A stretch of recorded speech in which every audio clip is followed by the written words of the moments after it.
በወንድሜ ተደፍሬ የወለድኳት ልጅ ምን ላድርጋት? እኔ የወሎ ክፍለ ሀገር ልጅ ነኝ። እናም ተማሪ ነበርኩ። 15 ዓመት ልጅ እያለሁ በገዛ ወንድሜ ተደፈርኩ። አባቴ በህይወት የለም። እናም ለማንም ብትናገሪ እናትሽን እገላታለሁ እያለ ያስፈራራኛል። እኔም አማራጭ የለኝም፣ ዝም አልኩ። ትምህርቴን አቋርጬ ወደ አዲስ አበባ መጣሁ። ታላቅ እህቴ ነበረች።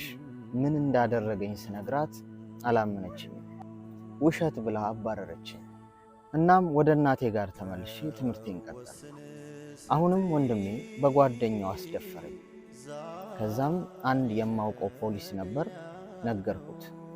ጭራሽ እሱም ቀለደብኝ።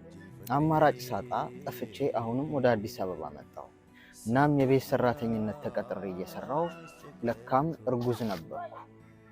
እናም ጽንሱ እንዲቋረጥ ብዙ ነገር ተጠቀምኩ፣ ግን አልሆነም።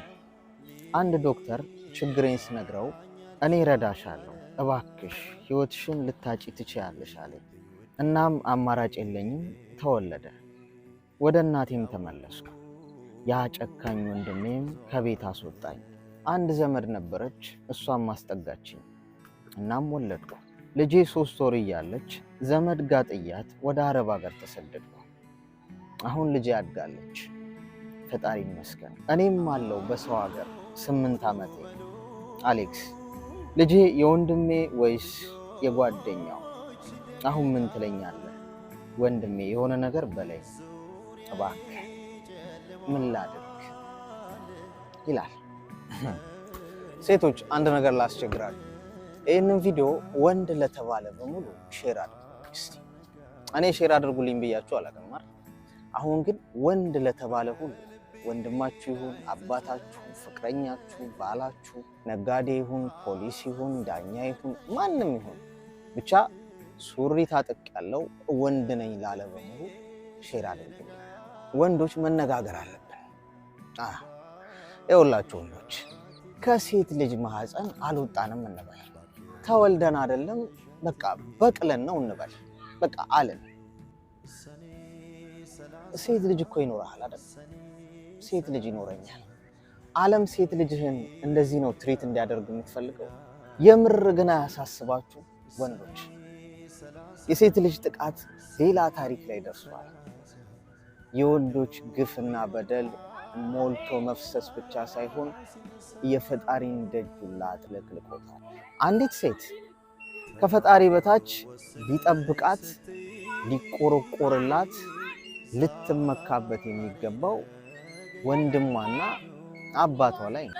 አንዲት ሴት በአባቷና በወንድሟ ካልተመካችና ካልተማመነች በማለት ትተማመነ ከፈጣሪ በታች ማን ሊጠብቃት ነው? እስከማውቀው ወንድ ልጅ መከታ ነው። እህቱን አያስደፍርም፣ አያስነካም። ወንድነት ተዝረክርኳል። ወንድነት ተልከስክሷል። ወንድ ነኝ ብለህ አሁን በኩራት ለመናገር ማፈሪያ ሆነናል ወንዶች። ይህ ሁሉ ለወሲብ ነው ብለን እናስብ እስቲ። ወሲብ እኮ ለሰው ልጅ ብቻ የተሰጠ ነገር አለ፣ እንስሳም ያደርገዋል። የት መቼ እንዴት ማድረግ እንዳለብህ ካልመረጥክና ካላወቅ ያው እንስሳ ሆነሃል ማለት ነው። ለ5 ደቂቃ ስሜትና ፍላጎት ብለህ የሰውን ህይወት እስከ መጨረሻው ማጨለም የሚሰጠው ፋይዳና ትርጉም ምን እንደሆነ አልገባኝም። ወንድ ልጅ ከምድረ ገጽ ይጥፋ ቢባል ለምን ብዬ ለመቃወምና ለመሞገት ሞራሉም አቅሙም የለኝም። አንቺ ግን እህቴ ፍትህ ታገኛለሽ ከዚህ ከምድር ከሰው ሳይሆን የሰው የምድር ታየው እሱ ከንቱ ነው። እውነተኛ ፍትህ የሚሰጠው አንድ አምላክ ብቻ ነው። እሱ ማስረጃና መረጃ አይፈልግም። ሁሉንም እውነት ጠንቅቆ ያውቀዋል። በዘመድ አይሰራም። እውነት ብቻ ነው እሱ ጋር የሚሰራው። እውነትሽን ደግሞ ማብራራት አይጠበቅብሽም። ልብና ኩላሊትን በደንብ አድርጎ አበጥሮ መመርመር ይችላል። እሱን ጠበቅ አድርገሽ ያዢ፣ ጸሎት አድርጊ፣ ወደ መንፈሳዊ ህይወትሽ ተመለሺ። ተበዳይ እንጂ በዳይ አይደለሽም። ተገፋሽ እንጂ ማንንም አልገፋሽም።